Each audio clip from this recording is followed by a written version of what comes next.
today down in Jefferson City, they've sworn in the legislature. They're back in session. Former House Speaker Tim Jones giving us a few minutes of his time this afternoon to talk about that. Tim, how are you? Great, Mark. Great to be on with you. Happy New Year. Well, Happy New Year to you. Good to have you on. A lot of excited people, from what I can see on social media, getting sworn into office today. Absolutely, Mark. This is the beginning of making Missouri great again. How's that? I like it.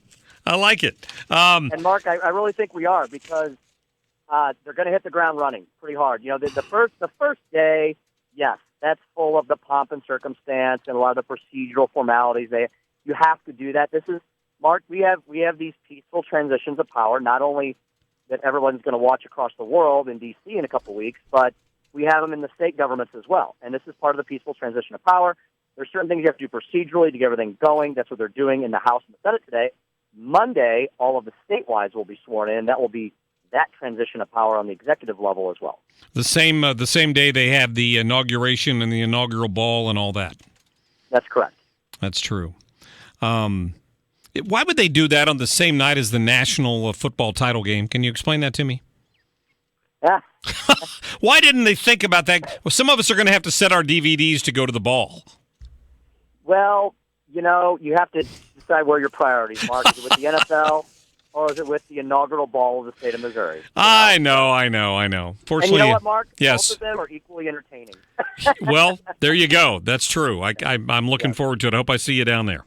Yes, I will be there. I will be there, getting there Monday afternoon, and I'll be there for all the ball festivities. So I'll be happy to show you, Mark, where all the bodies are buried. Absolutely. Well, I'll be in touch about that. That's for sure. I want to see that. I'll take pictures. Let's talk for a moment about what these legislative priorities are, Tim, to your understanding. I mean, I know that I've heard right to work kicked around a lot, but that's not the only thing we're looking at to try to stimulate job growth. That's correct. And so, Mark, I always start off by telling people there are three extremely powerful special interest groups in the state of Missouri that operate in Jefferson City every January through May. You know, the Post-Dispatch likes to say that the Republicans are the bad guys because we want to actually give taxpayer money back to taxpayers and we want more freedom and liberty and all that. So that's all you ever hear about. Shame on you.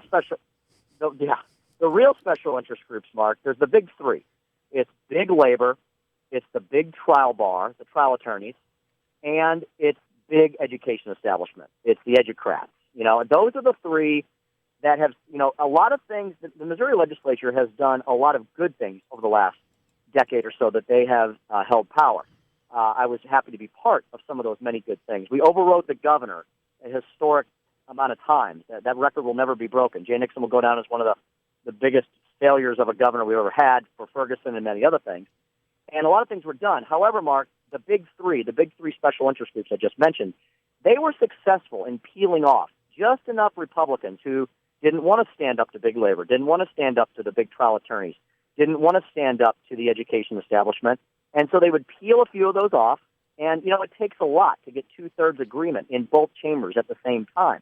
So those are the things, Mark, where you're going to see huge movement forward, because even though they may not have had a two-thirds majority, which is an extremely high bar, the Missouri legislature did pass these last many years many reform bills under education reform, under labor reform, and under tort reform. And there's a lot of other subjects under job creation and labor reform in general, even beyond right to work. Prevailing wage reform is something you've probably heard about. Sure. We are woefully behind on this thing. We have a very antiquated system where it's basically a monopoly. You know, the unions basically have a big government monopoly that they protect in Jefferson City that prevents hardworking, smaller companies, smaller to medium-sized businesses from obtaining because they're not union shops. So prevailing wage reform, public labor agreements, we call them PLAs, that needs a lot of reform.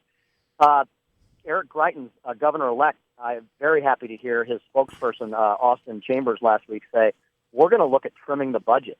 We are woefully in need of some spending cuts because Jay Nixon used the budget as his own personal slush fund and rewarded his political friends and punished his political enemies. And so they're going to do spending cuts under the auspices of the governor's office when he prepares his draft budget.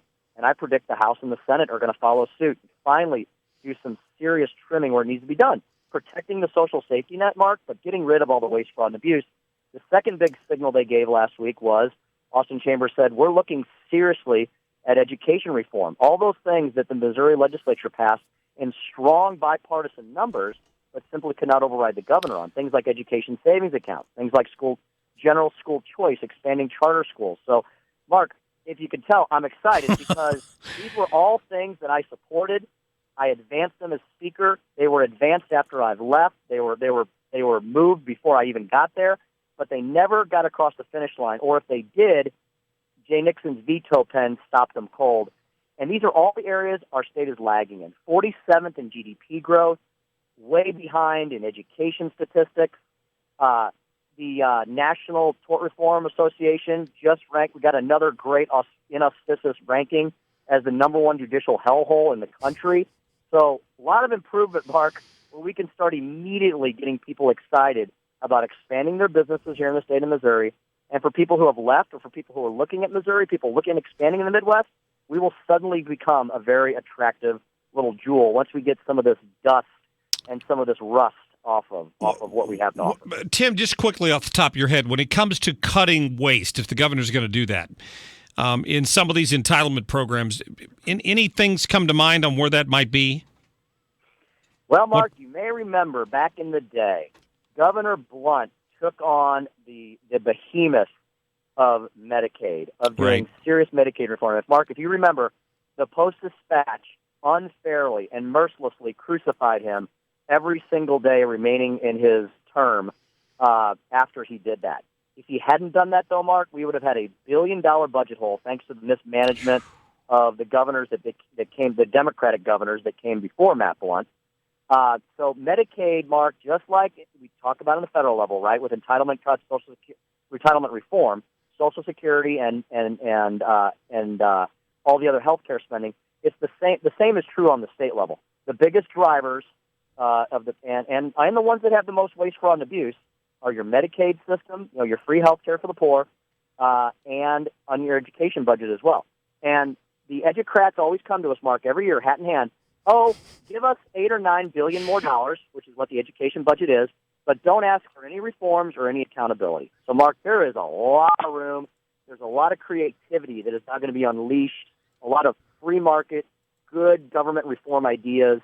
People that you've had on your show the last couple of weeks, Bob Onder, Bill Eigel, Andrew Koenig, on down the line, their ideas are now going to, I believe, survive the veto pen, and Eric Greitens will be signing these things into law. Well, that's exciting. It's something to look forward to. Tim, listen, I got to get to a break. I appreciate your time, and I look forward to seeing you next week. Absolutely, Mark. See you in Jeff City next Monday. All right. Thanks. See you, Tim. Appreciate that. Should be a lot of fun. I've never been to one of those, so I'm looking forward to it.